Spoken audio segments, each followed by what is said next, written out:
Good morning, good afternoon, good evening, wherever you are, whatever you're doing, and welcome to another episode of Media Matters. Well, the season kicked off on Friday, didn't it? Big time. It was maybe not quite the relaxing opening many were looking for, but magic in front of the Kop will always be welcome.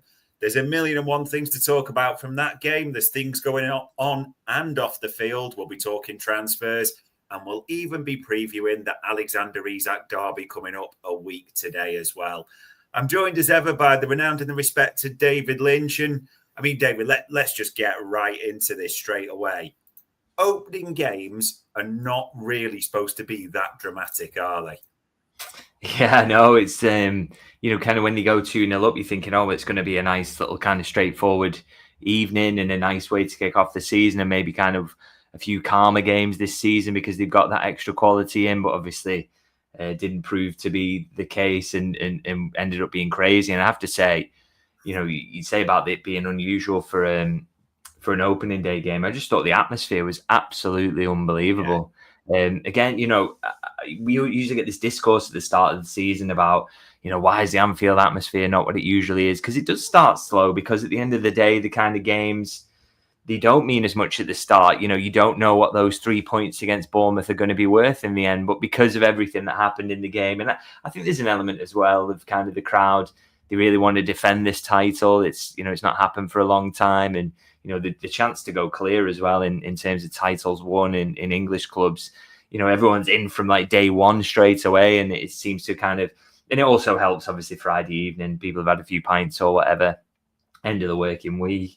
But the atmosphere was just absolutely incredible. And I think, it was a 3 points and a win that meant a lot and was taken from a really, really good game. And yeah, just a lot to enjoy about it, really. Yeah, there was so much. And you were right. It was just different to what I think many expected. But the emotions in the ground before kickoff, there was various songs, obviously Diogo Jota's name being sung, the start, 20 minutes, Chiesa. There was just emotions being a key theme throughout the game, wasn't there? Yeah, and that was another big part of it, really, the Jota thing, the emotions of that. Obviously, the first league game since that has happened, and it's a reminder to kind of fans and staff and players, okay, it's starting now, and he's not here, and that is not right. That's not how it should have been. It's not what the plan was. He was going to be part of the squad this season, so it feels. It felt huge, and You'll Never Walk Alone was particularly poignant. We saw the mosaic, the huddle between the players, the minute's silence, just everything about it kind of ramped the emotions of the evening up, really. And you have to say it probably makes things difficult for the players as well. I think this is a really underrated element. It can't be, as much as we want to pay tribute, it can't be helpful to the players, I have to say. To be reminded of this constantly, even though it's absolutely the right thing to do. And I'm not saying, not to do it. Absolutely not. Please don't get me wrong on that. But, even the 20th minute of a game, it's a reminder of, this thing happened this summer, by the way. And you could see from Salah at the end, they've got a lot of grief there pent up. And, to kind of constantly be reminded of that, it must be really tricky for them to kind of focus on the jobs. And, that's the thing about this, is that they lost a friend who they knew through football. So every time they play and every time the songs get sung and there's any mention and any time a goal gets scored, it feels like they're paying tribute to Diogo. It's just really difficult mentally. And the fact that they dealt with that in a really tricky game is impressive. But I really do think they need to be cut some slack this season around, if they're not perfect, because I just think the mental challenge that they're going through, on top of how difficult it is to win games in this league, that's going to be a factor for me. And if they start a little slowly and they're not perfect in this opening period, then so be it, because what they've been through, it's almost being downplayed at times. Yeah, you saw Virgil talking about it after the game. Mo at final whistle, even on a slot, was saying it, wasn't he, from the emotions in his press conference straight after. So it is going to sort of understandably be there, and you have got to cut them some slack. Absolutely right. And we'll get into it, people. We'll talk about players. We'll talk about individual performances. And you're going to hate me for doing this, but we've got to talk about it because we said we make it a prerogative almost not to bring refs into it this year. But that VAR call, David, I mean, it's a clear handball swipe. I watched it. We were in the ground and we saw it from the top of the Kop. And then you saw the replays at half time, etc. And you're like, what is going on? Yeah, pretty unbelievable, really. I mean, again, you always kind of sympathise with the ref and say, quite easy for him not to see it. If he's not got the right angle or someone crosses his path at that time, whatever, that can happen. But for VAR not to intervene seems a really strange one because, it is a clear and obvious error. It's because we're talking about a potential red card opportunity for Dogso, aren't we? So, those are the moments where you want your VAR to get involved. It's not, that's not a yellow card. It's a straight red, isn't it, for stopping Ekitike going through on goal. So, quite difficult to understand why that wasn't given, really. And I don't really kind of take the official explanation of that. I wonder genuinely whether they just checked the first moment where the ball bounces up off his knee onto his arm, which absolutely shouldn't be a red card. It was a totally accidental handball. There's not much he can do about that situation. But the one where he reaches for it and pushes it with his fingertips, and there's a clear push on the ball that stops Ekitike getting it. He knows what he's doing there, Senesi, as well. He's panicking, and he just goes to reach out and actually does touch it. Really surprised he didn't give that one. I mean, thankfully, didn't have any impact in the end, but what a great start for the referee in this season. Yeah, maybe, just maybe if we look at it on a positive, it didn't rob us of all the excitement, passion, everything that followed at the same time. And you mentioned that man. I mean, Hugo Ekitike, I loved his interview afterwards where he talked about, I could have done better. He speaks such good English. But in this one, composed finish, an assist for Gakpo as well. Man of the match officially, all action this start. Yeah, I thought man of the match was a little bit harsh on Semenyo. I thought had a really, really good game, to be honest. Yeah. Ekitike was right up there, to be fair. I thought he was absolutely fantastic. Great work rate. I keep talking about his physicality because it's one of the things you just always worry about the Bundesliga coming into this league. Are they going to be strong enough?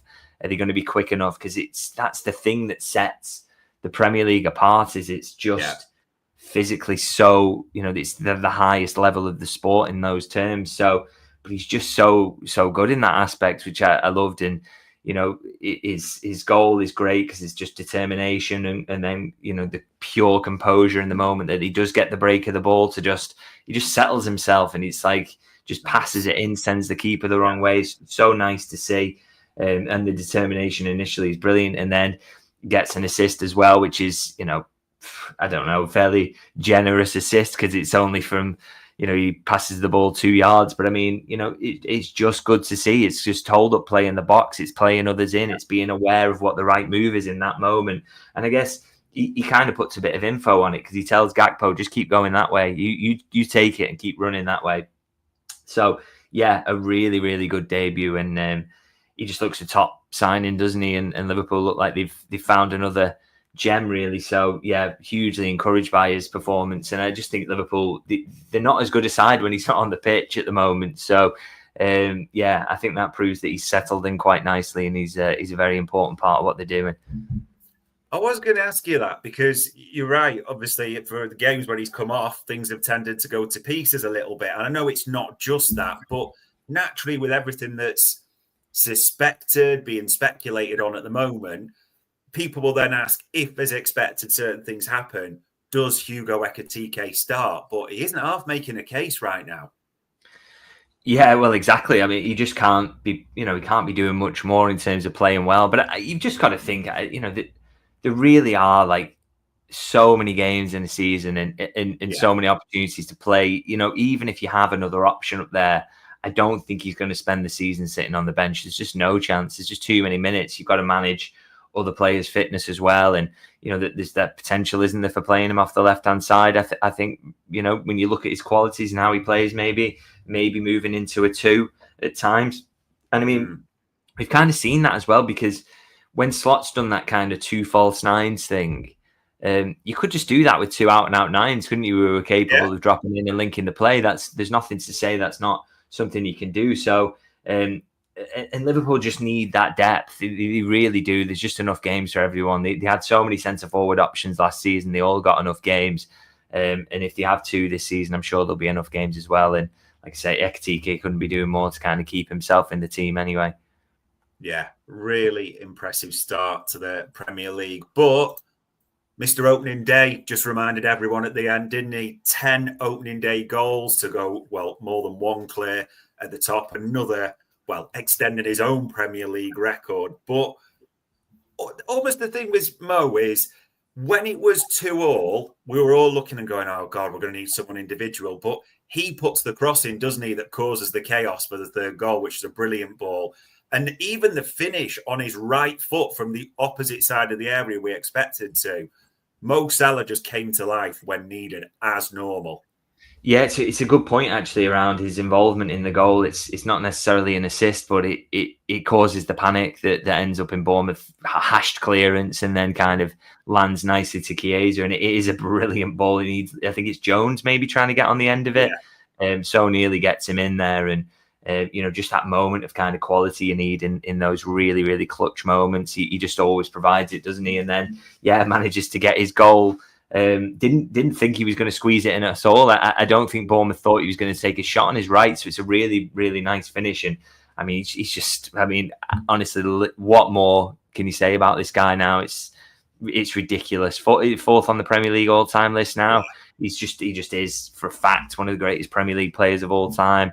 He's one of the greatest players of all time, full stop, for me. He's just unbelievable. And another season of watching him. I can't wait, to be honest. Yeah. Absolutely. And it is fair to acknowledge as well, you saw the scenes when he was in front of the cop at the end, for the chanting. I think it maybe helped people realise just how much, especially for Mo. And he even snapped during the game at a little sort of thing in the box, which is the opposite of what he does normally. He normally just laughs it off or moves away. I think people start to realise with this just how big an impact this has had on Mo Salah. Yeah, without question. I mean, like you say, that moment where he kind of kicks off in the box, I've never seen him do that before. He is so calm usually. It's just impossible to wind up, really. It's the angle, he doesn't even moan about bad decisions from referees. He just kind of, you might see a flail of the arm once in a while, but not really. And never ever gets wound up by opposition players. So that he's obviously in a bit of a heightened emotional state, which as you rightly would be. And as I say, hearing the song and this being the first game, Slot talks about looking to the bench, doesn't he, and Diogo not being there, and he's absolutely right. Jota would have been on that pitch in that moment with Liverpool trying to win the game, and he wasn't. And so it just shows you with Salah just the emotion that was there, and it was there in the celebration, it was there at the end of the game as well when he was clapping along with the fans. It's obviously hit him really hard. And I mean, I think fantastic, by the way, that he showed that vulnerability. I think that's really important.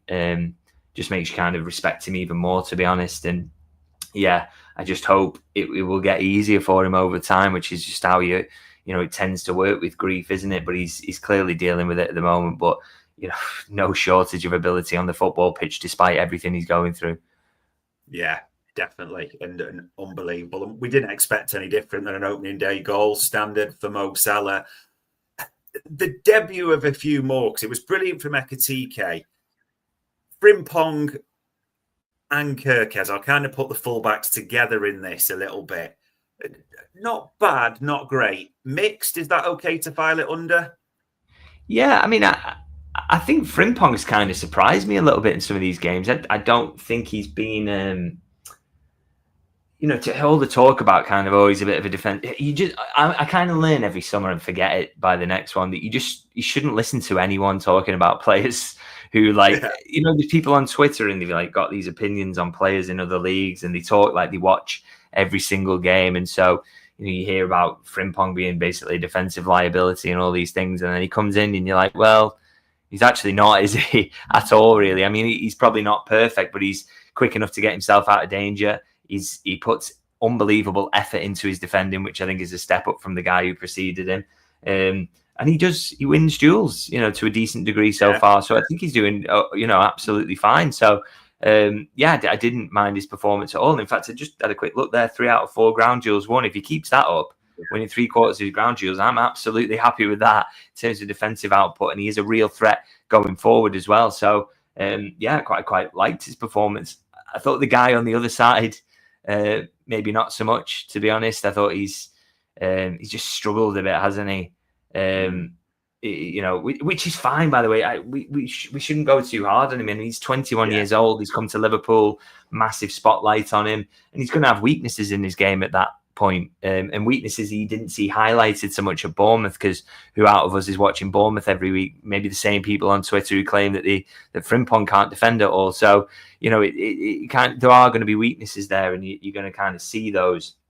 And I thought we saw a few of those in his performance. He's just a little rash at times, isn't he? Just diving in, and that yellow card kind of really summed him up in terms of just a second late and just a bit desperate in his defending. But I think he's just he's trying really too hard to impress, and he will settle. The qualities there. Liverpool don't tend to sign bad players, so I've not got any worries about him whatsoever in the long term. I think the manager will just have a little word with him.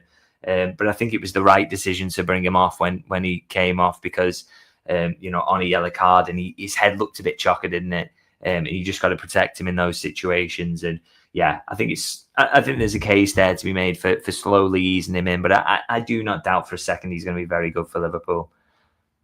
Yeah, and I suppose because we did the analysis with Bart, so about the dashboard and the various things that we run on Anfield Index. And it was interesting with Frimpong, as you said, won 75% of his ground duels and actually stopped 100% of his threat down that side, whether that was a foul on occasions. No one's going past him. That's the key thing. Whereas Kirk has 33% of his aerial duels, and I think it's important in that regard. Bournemouth would have known aerially isn't where Kirkes is strongest, and they tried that diagonal ball to Semenyo so often because they know he's going to. Of course, Semenyo is a handful for even the best fullback in the world at any time. But I suppose the bit I wanted to ask about Kirkes, the bits we've seen at Bournemouth, as many will have, roadrunner, bombs on, up and down all day for Bournemouth, crosses into the box or balls forward. For us, and we've seen it all pre-season, the Community Shield as well, and Friday, tucked right in, inverted, not really going anywhere quite often as well. I know, obviously, people will suggest about having both going, but sometimes you thought it might be intermittent. Has it surprised you the way he's set up Kirkes so far? Yeah, but I don't think that's going to be like a long-term thing. I just kind of think, they're kind of bedding in and getting used to how they do things. And I think it's got to be a case that one goes and the other sits, and that's, kind of really traditional fullback play, isn't it? And I think they're just trying to get used to that and working that out and exactly how that works. And it's as the comment says there, it's a positioning thing really, and timing on the runs forward and those kind of things, because you are going to get caught out of position as a fullback that bombs forward, but you don't want that to be the case when the fullback's maybe on the other side. So just got to be careful about it. And also, if the midfield was functioning a little bit better, and had that defensive shield, it would probably cover for the fullbacks, which is the idea anyway. So I just do not want to be too harsh on him. He's 21 years old, and he's a quality player whenever I've seen him in a Bournemouth shirt. And he's just learning. He looks a bit nervous and like I say, trying a little bit too hard, but the quality is absolutely there. So let's not absolutely hammer him after his first couple of games. I'm sure he'll work it out, and he'll be an important player by the end of the season. I think as both fullbacks would say quite clearly, hold on, it was 2-0 when we left the pitch. We were keeping a clean sheet, and that was the big thing. And I mean, we'll talk about the sub shortly, but I suppose the things people will look at, I mean, I think Konate is still running backwards. He's probably at Goodison Park about now, but just the shape, the system, and maybe it's because there is so many changes. It's fair to say it wasn't quite there at times, was it? No, exactly. And I think there are kind of teething problems going on that we saw in pre-season and in the Community Shield, that the things that they're just trying to work out. I mean, I've been surprised by how good they've been going forward, by the way, despite the fact there's been so much turnover. And I thought they showed that again. Obviously, scoring 4 goals pretty much underlines it. But also, at the back, there are a few issues. And I think, there's a lot of mitigating circumstances in there as well in terms of what's going on in midfield, 2 new fullbacks, all these aspects really can add up to you being quite easy to counter-attack. But it wasn't a problem for Liverpool last season, and I really don't think it's going to be a problem for them this time. I just think there are going to be, it might take them a little moment to kind of hit the stride really. And the key is in the meantime, just pick up results as well as you can, really. And then things will work themselves out. Slot's not daft at all, is he? And I'm not overly concerned yet that they're not going to be able to sort it out. Yeah, you do think Arne Slot will, of course, be working on it. He's got a full week preparation there as well. And I mean, it is right to talk about the subs. And I think it's almost to address it in two blocks, because Kirkes, Frimpong go off, don't they? And Endo comes on, and it doesn't quite work with Robbo there. I mean, those first set of subs, they were murdering Endo down that right-hand side, weren't they? Endo as a right-back, it just doesn't work. Yeah, but do you know what? With the subs, I kind of feel for Arne Slot for the whole game, really, when you look at them, because there's a reason kind of that they didn't work. I mean, Robertson comes in for Kirkes, doesn't he? And you can't not justify that sub. It was absolutely the right thing to do to change the left back, because Kirkes was struggling. He was on a yellow card. You have to make that change there. And then Robertson comes on and he's not phenomenal, is he? So that caused you an issue. Endo coming on at right back. Again, Joe Gomez isn't quite fit. He's only just done 3 training sessions before the game, or 2. And he comes into the side, so you can't really throw him in. So he has to try Endo maybe at right back because Conor Bradley's injured. Obviously, it doesn't work. And then immediately he's like, oh, I've got to, 10 minutes later, I've got to get Gomez on to kind of sort this out. And then, bringing Ekitike off is something you probably feel that you have to do because of his fitness and where he's up to, getting used to the Premier League intensity. Same with Wirtz, who ran and ran and ran. So there was kind of mitigating circumstances really around every single substitution that he made. So I don't think he's making subs purely to win games. I think he's making subs with, I've got to manage his fitness, or Jeremy Frimpong's felt his hamstring, so I've got to bring him off. That kind of thing, it's... I just felt for him a little bit, really, with his hand being forced, and so I don't want to judge the subs too harshly, really. And to be fair, with his subs, he brings Joe Gomez on for what probably seems like the maximum minutes he can. He goes right back and makes a huge difference, to be fair, in that regard. Curtis Jones has an impact, and absolutely, he brings on Chiesa, doesn't he? So there is kind of a turnaround there. You've got to give him credit for that at the same time as well. Well, that's it. Exactly. He brings on the guy who wins the game. So that's a pretty smart sub for me. And and a kind of a bit of a surprise sub, because, who kind of expects him to turn to Chiesa at that moment? I was quite surprised that he was the one who was coming on. So, and he has the crucial moment. So, that's another Arne Slot sub that has won a game for Liverpool that they weren't going to win. So, yeah, for all the criticism he got for all the other subs, which where, as I say, his hand was forced, he pulled one out of the bag massively with that one, and it worked out. So, for me, he's still in credit with the substitutions. And it was great to see Joe Gomez back on the pitch. We know Ryan Gravenberch will be back for Newcastle, and a few were mentioning it in the chat panel. There was just, and you were at the press conference, there was no mention of Conor Bradley. I thought there might be something in his embargo, but it didn't come out. And even afterwards, all he said is Conor Bradley was injured. And I suppose you go back a few weeks and think, well, he said Gomez and Bradley were close or minor, as he mentioned. But Conor Bradley's just kind of dropped out the equation a little bit. Do we know anything about that at all? Yeah, not sure, unfortunately. It didn't seem when he kind of initially got injured. It was kind of the talk was that he wasn't a million miles away. So, maybe we'll see him this week. I hope so. It was just... He did kind of get asked in the embargo section, but not as a direct question. It was kind of, is he going to be involved against Bournemouth? And he just outright said kind of no. So he wasn't, I don't think he was close for that game at all. But, there's a full week, isn't there, into the Newcastle game? Maybe that gives him enough time. No one made it sound like a really serious one. So, yeah, we just wait and see on that. But it would be good to get him back, because you need that option, don't you? And he gives you something different to Frimpong. And, we have to see with Frimpong where he's up to with that injury. Hopefully that's nothing serious. So you could do without them adding up on that right-hand side. So we'll have to see where they're up to. Yeah, it will be interesting to see. And we will, of course, talk about everything Newcastle related towards the end of the show. But, I'm going to ask you about it. And the chat panel has been pretty insane with it this morning. Everyone asking about incomings, what's going to happen. I mean, before we actually get into names and specifics, for you, there's 2 weeks left of this window right now. Does it feel like, and everyone will hate the pun, it's got to be a pivotal week because Liverpool have still got business to do either way. And you wouldn't think Liverpool are a club that like go in yellow ties right to the deadline. So it feels like it's pivotal this week.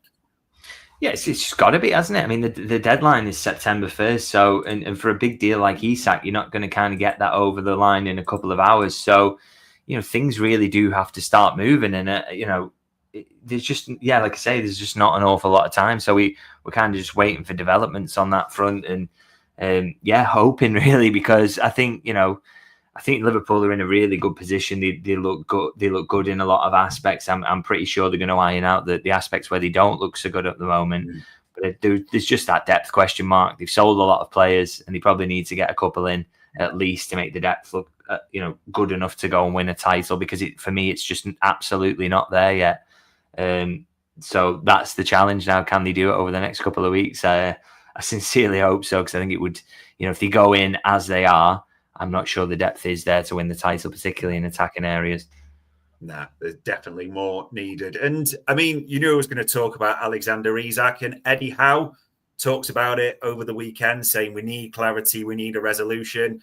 The Geordies at Villa Park, they made their feelings pretty clear. And even link transfers, it seems like Visser to Newcastle might be stalling on this a little bit. This all of a sudden doesn't quite seem as clear cut as it felt for a few people, did it?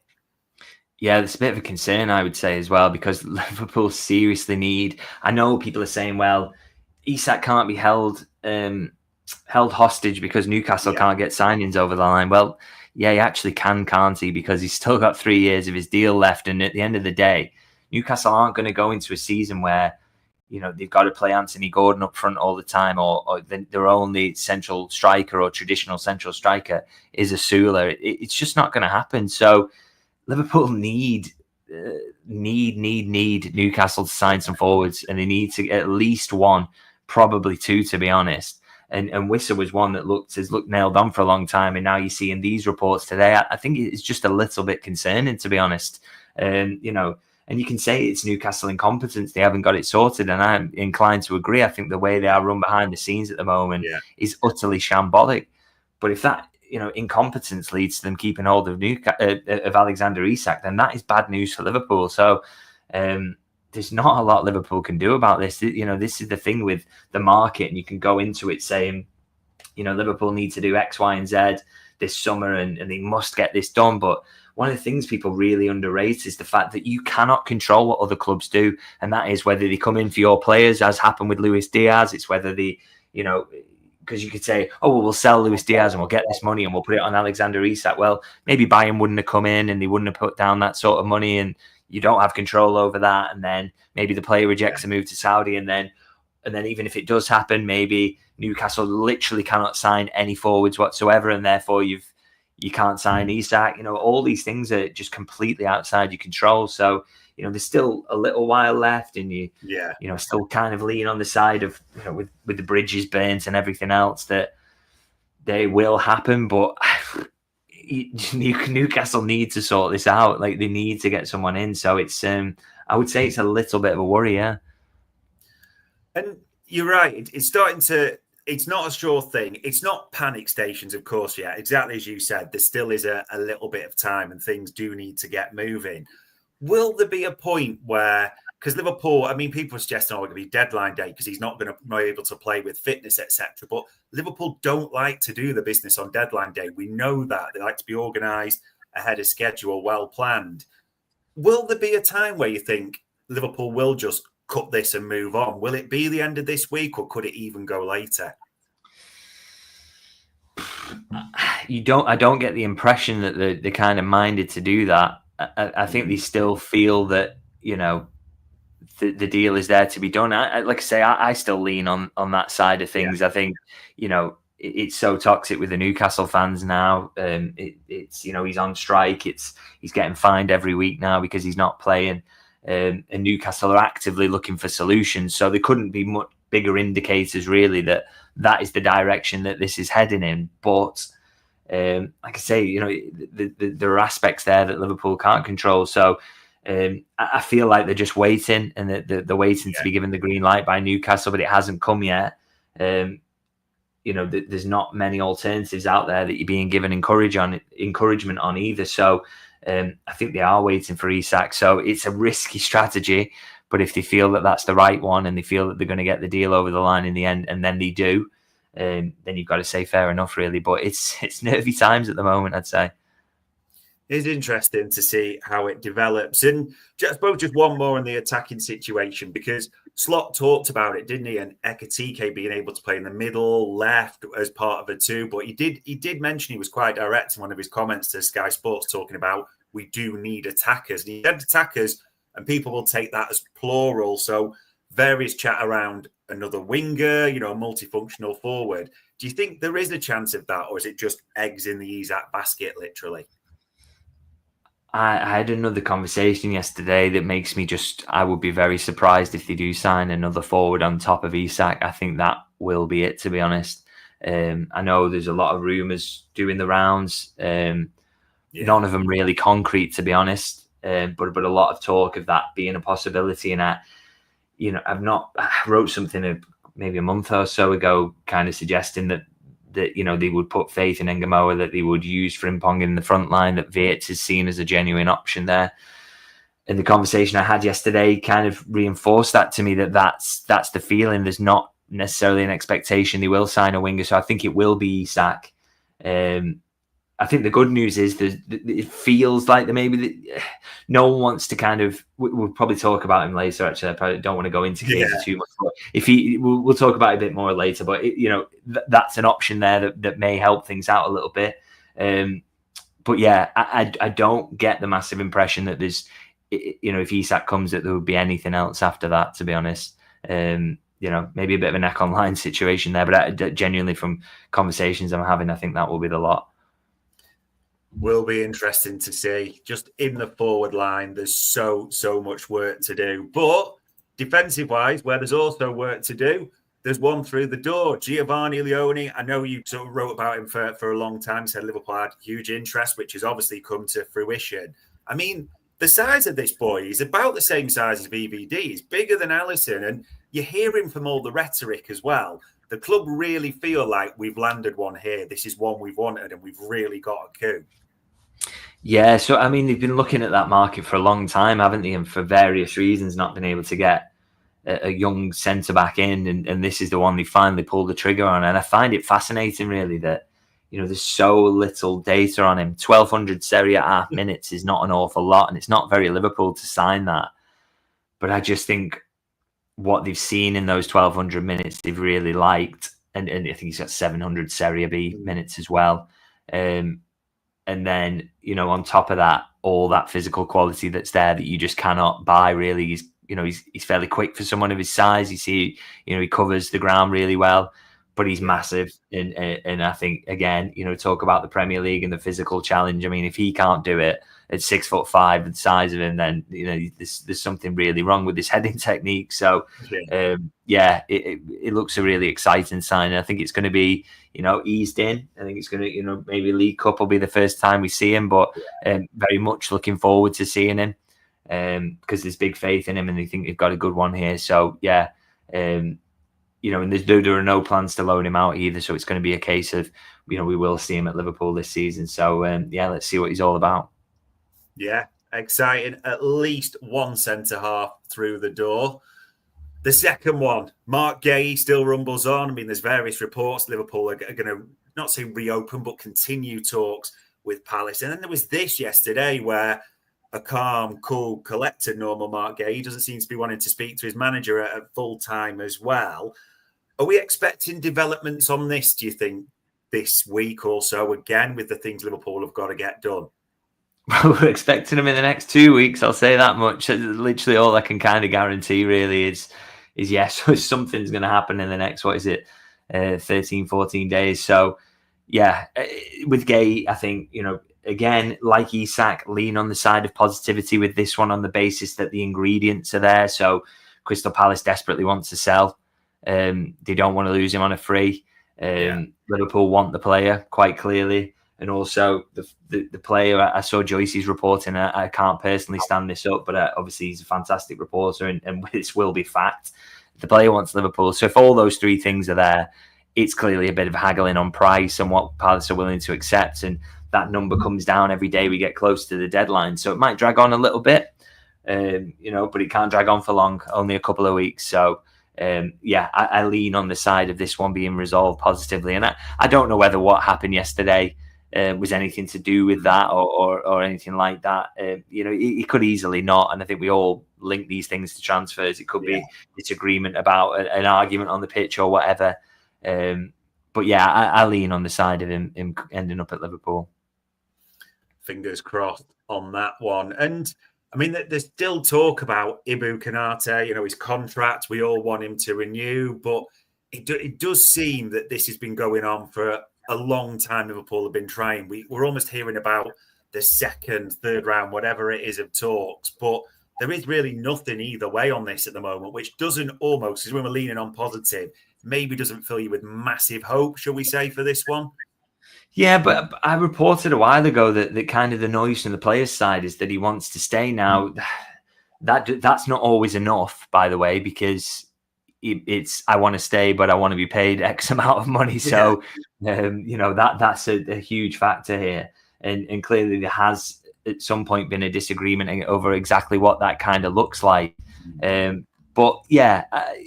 long as those talks are ongoing, you've got to just hope that they're resolved in a positive way. And, if the player is making noises that he does want to stay, I think that's really, really encouraging. So, hopefully we see a positive outcome. And, I think the moment that you can't start to panic is when the talks completely stop. And we're not at that point yet. So, let's see what happens. And he's certainly, I really don't get the impression that he's kind of actively trying to get out, from speaking to people kind of around it. So, hopefully that proves to be the case. And I've said this many times, but I just think the bare minimum is to keep him for this season, because I know he's not played particularly well on Friday, but he did last season, and I think he's a really important player. Yeah, absolutely. If we want to compete on all fronts, you can't be changing that much of a back five as well. It is important that we keep him. How long he's at Anfield, we'll have to see on that. And can I just come in on one as well? Sorry, Dave.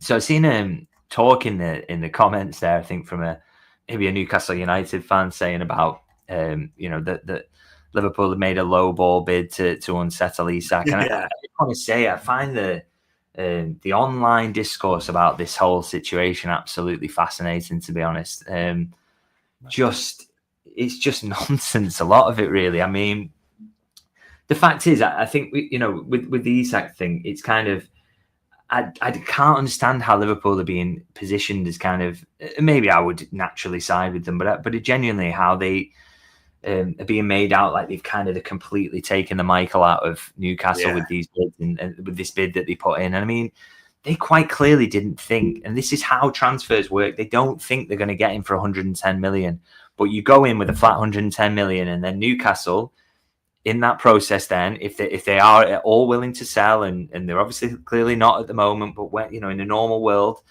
where everybody's saying, well, Liverpool just have to put the money down. Okay, in a normal world, Liverpool offer 110 million, and Newcastle come back and say, well, what about 140? And Liverpool go, well, what about 125 with a 10 million worth of add-ons? And then you slightly work through towards that. So that 110 million, at no point does anyone at Liverpool think that's going to be accepted, and it's not an insult or anything like that. It's just how these negotiations start. And so, the nonsense around that, and they're not going to pay 150 million. And Newcastle know that. Newcastle know they're not going to get 150 million. It's all just positioning and bargaining. And so, the narrative that's emerging around that I find fascinating, and around the player as well, by the way. And, I don't think it's great when players go on strike, and ultimately, his agent and him may need to take some responsibility for signing a 6-year contract. Why not just sign on a 5-year contract for a club that clearly wants you, but you also want to use as a stepping stone? That was a misjudgment. But equally, I find it interesting that nobody at Newcastle, even through a brief or whatever, has denied suggestions that Isak told Newcastle that he was going to go last season and wanted to go, told them quite early in last season that he wanted to go, reminded them again at the very start of this summer, and yet Newcastle have done absolutely nothing about it, and have not told him no, by the way. They've not told him you're absolutely staying. They've seemingly been open to that idea, and yet it's been communicated to maybe nobody higher up. It's not been passed on. therefore forcing the player into a situation where he goes on strike. So, and like I say, I trust that reporting on the fact that he told them, because nobody at Newcastle has denied it. And they would have just come out and said, no, he's just gone on strike. He's just doing this to unsettle us, being ridiculous. Because why wouldn't you if you think you're going to lose the player anyway? So it's all, people have got to remind themselves, it's all a silly game. And I think Newcastle fans are being taken for a ride a little bit with this, to be honest. In that the reality of the situation is not being communicated to them. And yeah, it's just posturing and Newcastle being poorly run. And I think the players' actions, I don't love them at all. But you can kind of see why he might have gone down that route if things have played out as has been reported. And with Newcastle, I just think it's just chaos there, and they haven't planned well for this situation. And I think they are ultimately going to let him go regardless, having panic bought a couple of strikers. So, it just is a shambles behind the scenes for me. And I think, I just think fans of all clubs involved in this saga should, it'd just be nice if everyone kind of was a little close to the truth, and you don't have to get people saying, well, if you pay 150 million, or Liverpool fans gloating about it as if this is a good thing and a positive situation to be unfolding. I just think I just don't like the noise around it, is what I'm kind of trying to say, really. Yeah, it is. I think it is quite clear he's had those discussions. Like you said, it would have just been shot down at the same time.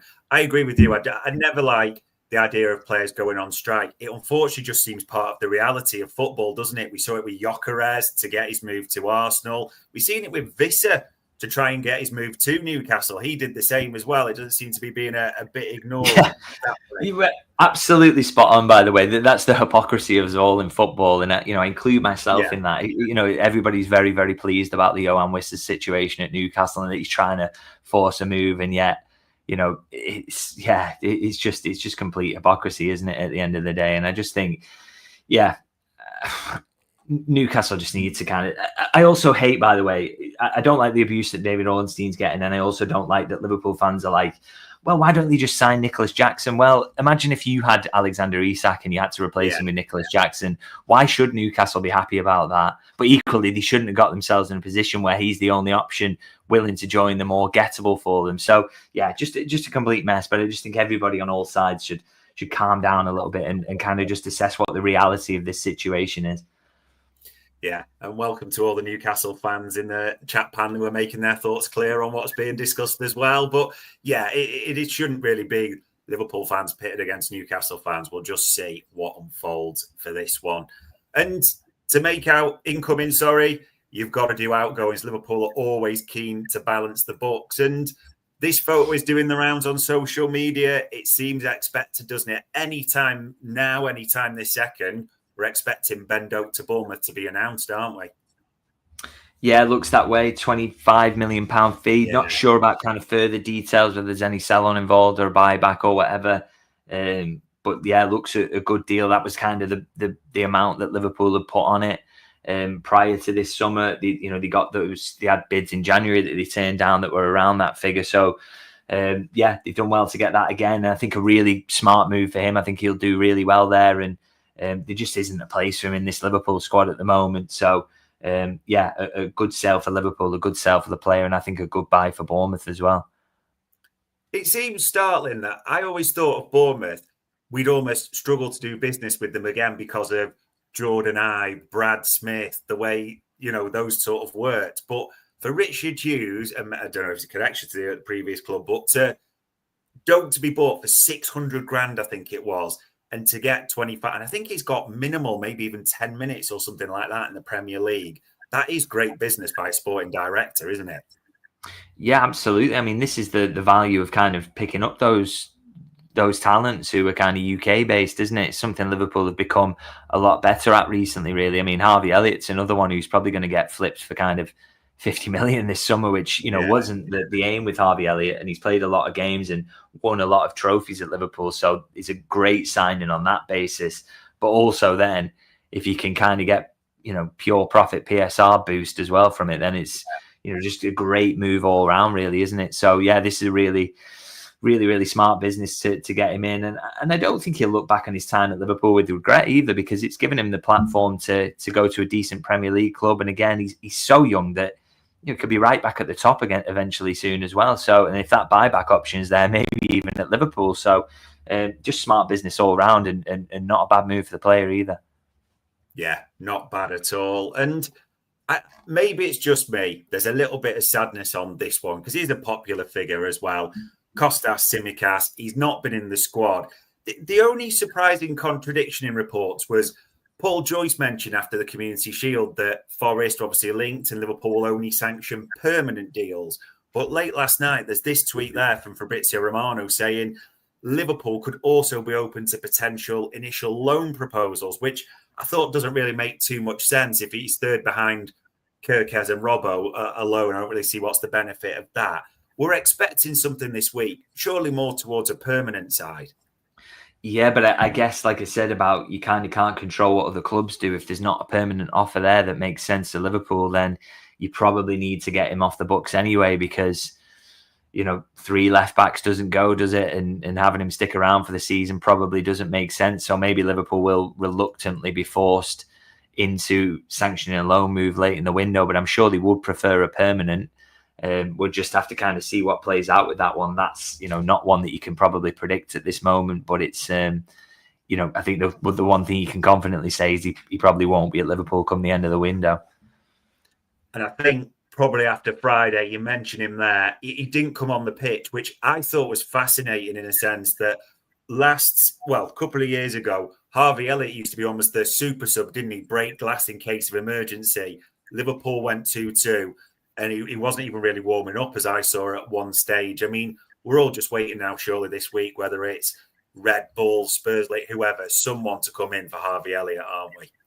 Yeah, I'd be really surprised if your window ends and he's still at Liverpool, to be honest, because, I mean, that's a perfect situation. You would bring him on in, but obviously he's just not thinking of doing that because he knows he's not going to have him for the rest of the season or possibly again, really. So, yeah, I think the Xavi Simons to Chelsea thing feels key with the RB Leipzig link. But, if that gets done, then that opens, that opens things up. And, I'd be really shocked if Harvey is still around at Liverpool at the end of the window now. Yeah, it does feel, which again is a little bit sad, but it just kind of is what it is somewhat. And I mean, a player, I'm almost thinking, have we gone full 360 from what seems inevitable at the start of the summer and all the reporting, all the stories coming out? I mean, he got sung about before he came on. He certainly got sung about when he came on. And that moment, I was in the COP and 305 was literally, the foundations were shaking. It was absolutely brilliant. He talks afterwards, David, and I mean, the quote couldn't be any, it's not vague. I'm very happy at Liverpool. I will speak to the club, but I want to stay here and fight to win trophies. Now, people could say he's got to speak to the club. There's the get out. But Romano and others reporting that Liverpool are now relying on him. And maybe through all these circumstances, Chiesa staying's right on the table now, isn't it? Yeah, I mean, I had a conversation yesterday that you still can't rule out that it will go. What's been said at the moment by people you speak to at Liverpool is that no serious offers have been received for him thus far in the window. But obviously that does not rule out the possibility of one coming in before the end of the window. And there are a couple of weeks left and maybe it'll be returned to Italy and he might find that an attractive option. I mean, if the player says, I'm not going, then he's got a contract and Liverpool will kind of have to keep him around. And I wouldn't be against it either, by the way, because I think there's a better player there than we saw last season. And by all accounts, everyone you speak to, he's a great character, really liked by his teammates, brilliant professional, gets his head down and works. He's just really liked by everyone inside Liverpool and every fan as well loves him. So, everyone was so delighted it was him who scored the goal and it went off, didn't it? So I really hope he sticks around because, the plan has been to kind of go, if they get Isak in, as I say, not to sign another forward. So, if they go down that route, to have Chiesa around who can play left, he can play right, he can play centre forward, to have him around to play League Cup minutes, to come on late in the Premier League, he'll get some starts as well, by the way. So, think it would be great. It puts less pressure on Rio Ngamoa. It allows you to have an option to replace Gakpo late in games if you don't want to put Ngamoa in a pressure situation. It means if Conor Bradley's not fit and Frimpong's right back, you've got a replacement for Salah there who can come onto the pitch when you're winning. If Ekitike or Isak are injured, he's your backup centre forward. His versatility and his quality that he's got, I just think it'd be amazing to keep him around, really, for at least just, if you could just get one more season out of him. And if he really wants to stay as well, and he's settled in and he knows the system, he knows, and he's happy there, and he can score goals like he did on Friday night, I would feel a lot more comfortable if Liverpool do get Isak in, if Chiesa sticks around as well, just to give them just one extra option there. It's funny, sort of the mixed reaction in the chat panel, especially for a cult hero. But like you said, can play literally all the way across the line. You saw it. He came on as number 9, as Arne Slot talked about, and he scores the goal right in the middle of the sticks. Clearly wants to fight. As you also mentioned, there was reports that Alisson, Maka, all the players get on really well. He's very much part of that sort of group. And also they respect him for fighting adversity and what he's been through. It does almost feel a little bit that, all right, circumstances come into it, but maybe he's got a real chance at changing Arne Slot's mind, because it seemed inevitable, didn't it, that he was departing? Yeah, I mean, literally from the start of the summer, that was the kind of talk, is that, Italian clubs are interested. Liverpool wouldn't stand in his way because he might want to go and play more football. But if the player's decision is to want to stay put, then it just opens up the chance of him doing so. So, like I say, I would absolutely love to see that. And if nothing that you would term a serious offer comes in, and that's not been the case yet, then it's a real possibility. So we kind of wait and see, really. And if that serious offer comes in, he can still reject it, by the way. So yeah, right. Not one I would like to call in terms of he'll definitely stay at this point, because that offer could come in. It could be one that he thinks actually that's probably better. I will play more there. It'll suit me. But yeah, I'm not as convinced as I was at the start of the window that he will go. So that's good, and I think a positive if you can keep him around. I like the comments there. Probably a fair assessment. Great to keep him around. However, we can get Rodrigo, bye-bye Chiesa. Such is the reality of football. Yeah, loyalty, Yeah, same time as well, the way it works. And, I mean, we talked about one of their players, but I did want to ask you about this game. Newcastle. We are going away there a week today, Monday night, St James's Park. With everything almost that's been linked, the whole Isak thing, even Anthony Gordon, just the feel of this game, it's going to be a hell of an atmosphere, this one, isn't it? Yeah, I'll be honest, I don't think Liverpool are going to win this one. I think it's going to be horrendous. I think playing at St James's Park is difficult enough, to be honest, but you throw in all the spice of the Isak saga that is still ongoing and will probably still be ongoing at that point, because Newcastle probably won't, if they do sell, they won't want to sell before that game. It's going to be absolutely horrific, to be honest. And I think they have got a lot of things that Liverpool don't like as well, is kind of how physical they can get, how direct, that whole going man for man thing, how they played in the League Cup final, how they played at St James's Park last season. I just think it's going to be a really, really difficult evening for Liverpool. And it's a late one as well. So under the floodlights makes it even harder. I really, really struggle to see Liverpool win. I think if they do somehow get a win from this, it will say a lot of good things about this team and with the position they're in. And because Liverpool themselves are not quite settled in yet. They've got those issues we've spoken about. I just worry about them in that absolute bear pit that it's going to be. I think that's why also beating Bournemouth was so important, because this is a really, really difficult one coming up next. And if you hadn't got 3 points against Bournemouth coming into this really tricky game, you'd be a little bit concerned that Liverpool would find themselves behind after a couple of games. So, I am massively concerned about this game, if I'm honest. I think they'll look to the Carabao Cup final, like you mentioned, and they'll be thinking the likes of Tonali in there, his physicality, Bruno Guimaraes, Joe Linton, and they might be looking at things like, and he's not trying to be harsh, but as quality as he is, the physical element of Florian Wirtz, for instance, got to get up to speed. They'll have it's not trying to be crude, but they'll have a clear game plan to make this as physical as you can. Oh, absolutely. And I saw someone say in the comments there that Joe Linton's going to get a red card. There's no chance of that. He never gets a red card. He barely gets a yellow card. He's free to do what he wants, apparently. So, That's my worry as well. If you get a ref who lets a lot of the physicality go, that Newcastle are just going to rough Liverpool up, and the Liverpool are going to find it difficult to get going and play their football, really. So, yeah, like I said, just a little bit worried about this game, and hopefully I'm proven completely wrong. And I think it would be such a positive sign if Liverpool do manage to grind a win out of this one, about where they're going this season, how good they're going to be, because it's going to be as difficult as you can get, really, with the atmosphere and what Newcastle do. Yeah, it will be a hell of a game. I suppose in terms of any positives we could take, we looked at them they were the early kickoff against Villa away, and almost Anthony Gordon a false nine. The one thing without Isak, of course, is they seem to seriously lack firepower, don't they, really? They made chances. Villa were 10 men as well. That will be so. If we can make it a straight shootout, it's us every day. Is that the biggest hope?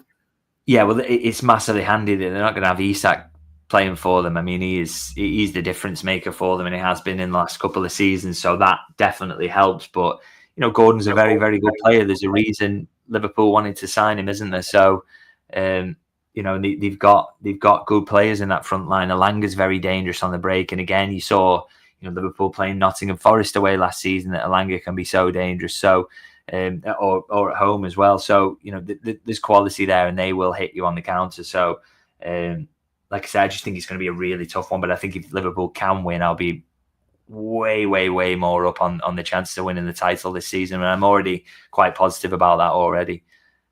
Yeah, fingers crossed. A win would be just ginormous in this. And I suppose based on what we saw, you can overread things in from the opening night, but who might be in the starting lineup? Do you think Arne Slot might be reluctant to keep Florian Wirtz in there, as in put the extra midfielder back in, something like that? Or how do you think he might adjust or look at the opening game with this big change? Really good point. And I think this is so fascinating what he does for this one, because how that midfield rotation works itself out this season, and how the frontline rotation works out if they do just go with the kind of, say Chiesa does go and they get Isak, and it's kind of that's the four they go with.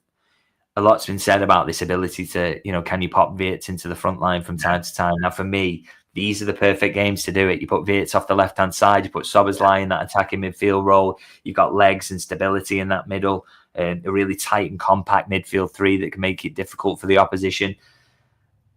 I almost kind of want to see that, to be honest, but equally maybe Wirtz, the thing is with Wirtz, by the way, he covers a lot of ground, and I think he covered the second most amount of ground, just narrowly behind Szoboszlai in Friday's game. So he's not kind of a defensive weakling, but I still think you get a bit more solidity, and understanding between that midfield three that started last season. And if you can use Wirtz off the left, maybe this is the game to do it, these types of games. So very, very interested to see whether he does that or not, or whether he just sticks to his guns and puts Wirtz through the middle.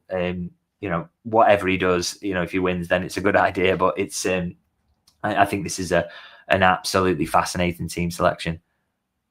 Yeah, I agree. Also, for me, I was already thinking, I know he scores a great goal on Friday, but he didn't do too much more, in all honesty, Cody Gakpo. I know people will jump on that, will say if he scores a goal every game, of course. But I think in terms of team length, and I think that as well, if Wirtz goes left, it gives you that option of having that famous box four, doesn't he, midfield that we saw last time, which may help you combat Newcastle's midfield three, just in terms of legs, energy that way.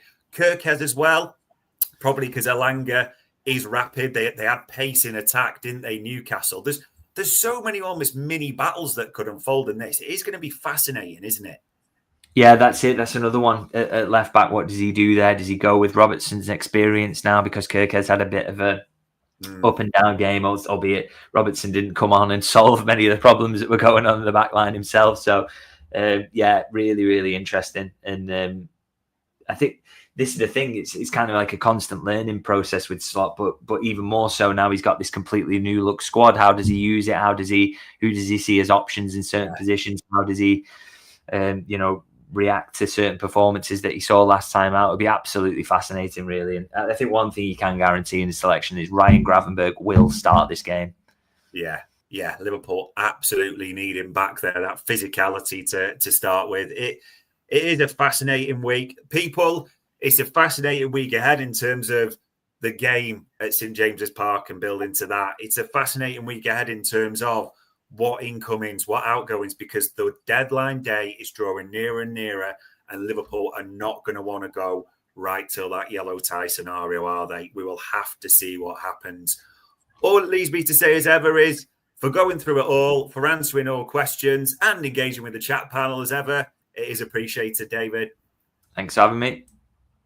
And ladies and gents, that was another Media Matters by Anfield Index.